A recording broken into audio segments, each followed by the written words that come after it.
Ladies and gentlemen, it's your friend Mike Brady from Oceanliner Designs. Today, with a different sort of video. Now, I don't have a very big maritime history collection. I have a few small bits and pieces here and there, but nothing big and impressive. There are some out there who've got whole pieces of the RMS Olympic, for example. I'm not one of them.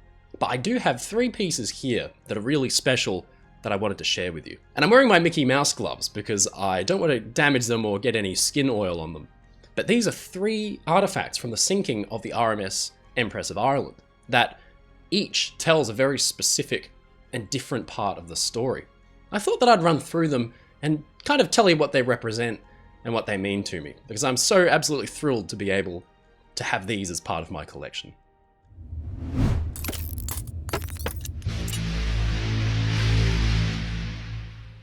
Now, the first piece I wanted to share with you, and the first one that we'll talk about, is this piece of silver. Now, 80 or 90 years at the bottom of the ocean have now turned it into a strange looking metal lace.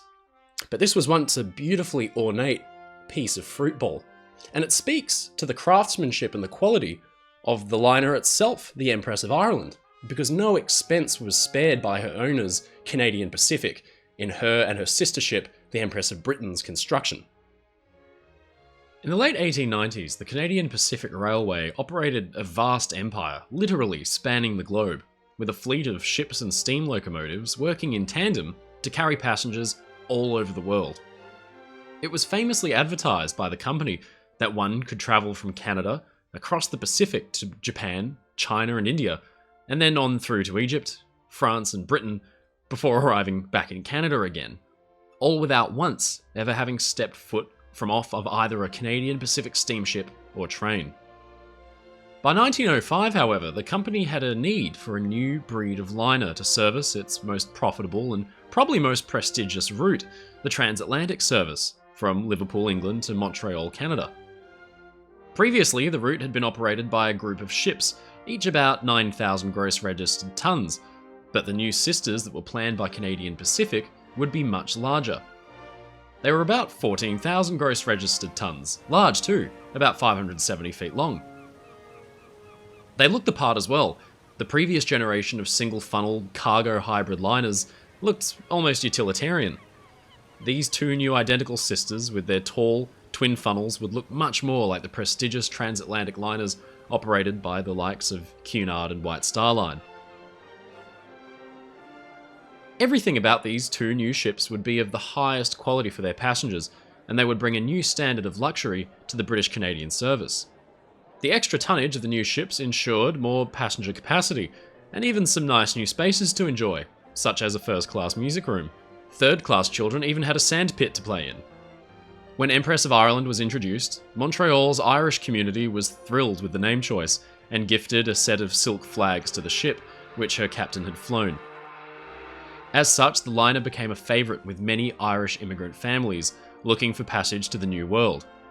For 8 years, she and her sister Empress of Britain operated a reliable, safe, and comfortable service.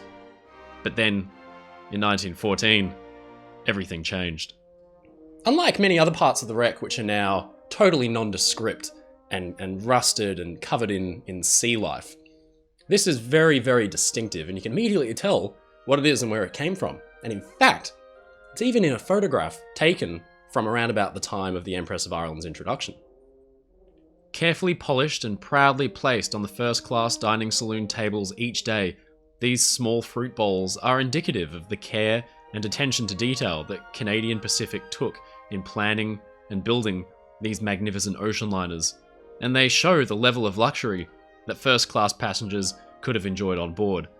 A huge improvement over older ships operating in that part of the world. Truly a beautiful piece, one I'm extremely fortunate to have, but it really tells the story of the Empress of Ireland's purpose.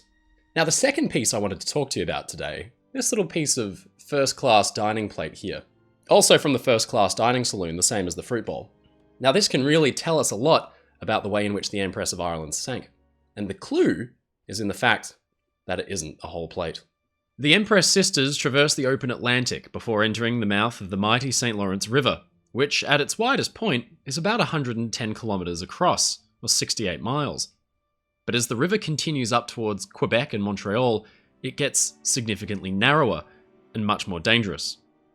It's a particularly nasty stretch of water for big ships, full of navigational hazards, and more worryingly, a devilish tendency to generate a thick, impenetrable fog bank.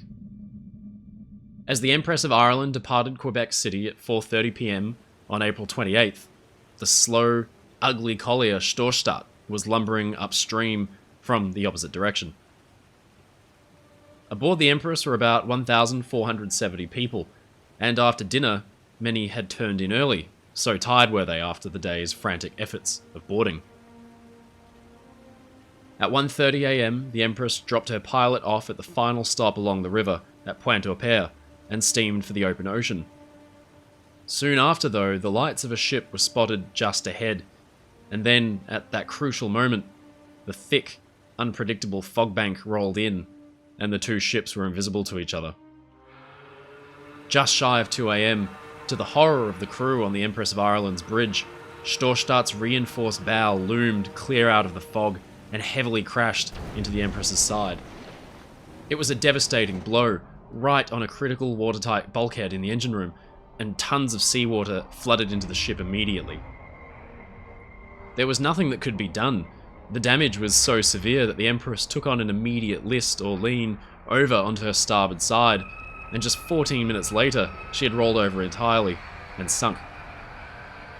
For passengers inside the ship, staircases became difficult and then impossible to climb. The power and lights had failed, leaving many disoriented and trapped inside a blacked-out maze. Escape was simply impossible. Down in the first-class dining saloon, dinner plates and silverware had been carefully laid out for breakfast the following morning. A breakfast which, sadly, would never come. As the Empress of Ireland rolled onto her side, everything that wasn't fixed down was swept off the tables with a terrible shattering and piled onto the starboard bulkhead. Today, on the wreck, plates can still be found intact, but these were most likely stored in cupboards or crates for the voyage. This single plate fragment tells us about how the Empress of Ireland rolled so violently onto her side, sealing the fate of hundreds of her passengers and crew. It truly was a horrific event, and the fact that it happened so early in the morning when so few were familiar with their way around the ship meant it would have been so disorienting and extremely difficult to get out. Now, the third piece is something that a lot of people might overlook if they saw it in passing. It's not as maybe graphic or exciting as the other two, but it's a sheet of paper from a theatre in London. And what's very important and interesting are the two names listed here.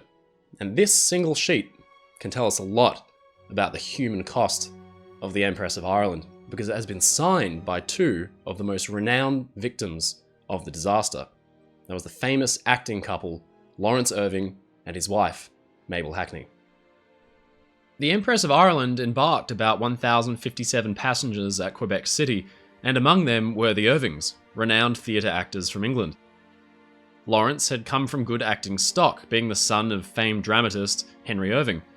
He met Mabel Hackney after she joined his father's theatre company in 1901, and the two fell in love and were married.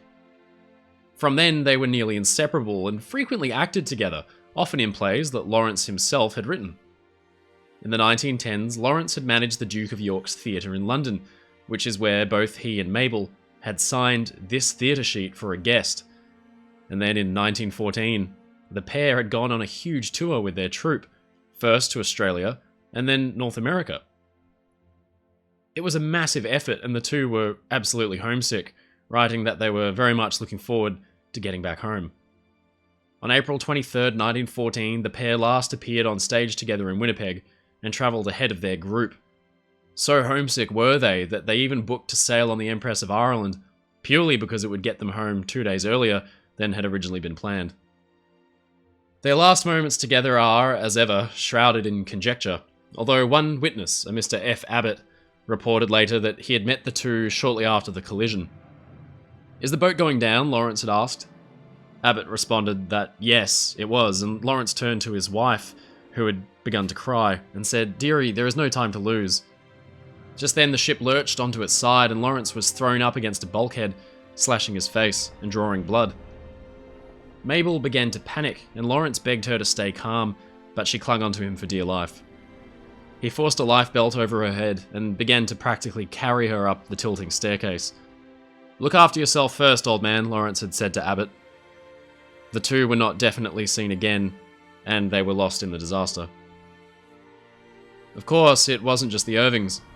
1,012 people died that night in the frigid water of the St. Lawrence as their ship sank. Many were crushed in the collision or trapped as the ship's lights turned out and as the vessel itself rolled onto its side. It was a truly terrifying scene. Many of these victims were just people looking to return home to visit loved ones in Europe. Only 465 survived, many clinging to the side of the ship. The Storstad, which had rammed the Empress, suffered a crumpled bow, but was otherwise just fine. This theatre sheet, signed by both Mabel and Lawrence Irving when they were at the height of their careers and success, speaks volumes about all that was lost that night when the Empress of Ireland sank. These pieces are... I have mixed feelings owning these, and I'm still weighing up whether or not to actually donate them to a maritime museum, because I think they should be appreciated and enjoyed. And I don't really interact with them often, because you pick them up and you can really feel the weight of history. It still gives me shivers to think that for 90 years, these two were at the bottom of the ocean, entombed in that ship with so many of the Empress of Ireland's passengers and crew around them. It still gives me the chills a little bit, so I don't really get them out too often to look at. But they can really speak to this horrific tragedy and tell us a lot about the era and what it must have been like on the night of the sinking, which is why I refer often to holding the weight of history in the palm of your hands. There's something really sad about disasters, especially maritime disasters like this, because departing your homeland, going to a new place, or even just going back home, like the Irvings were, is really a joyous occasion. It's meant to be a joyous event.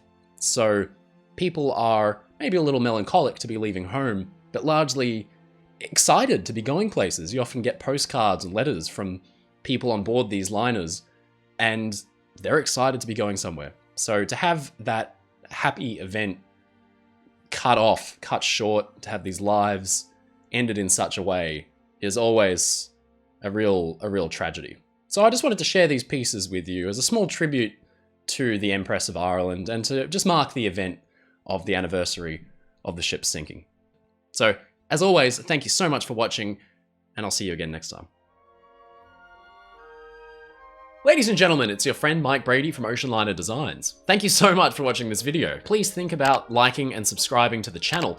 Every little bit helps, and I aim to make a video like this once every week, so you'd hate to miss out. Or you could support my channel on Patreon. You'll find the link down in the description. Until then, stay safe, stay happy, and I'll see you again next time.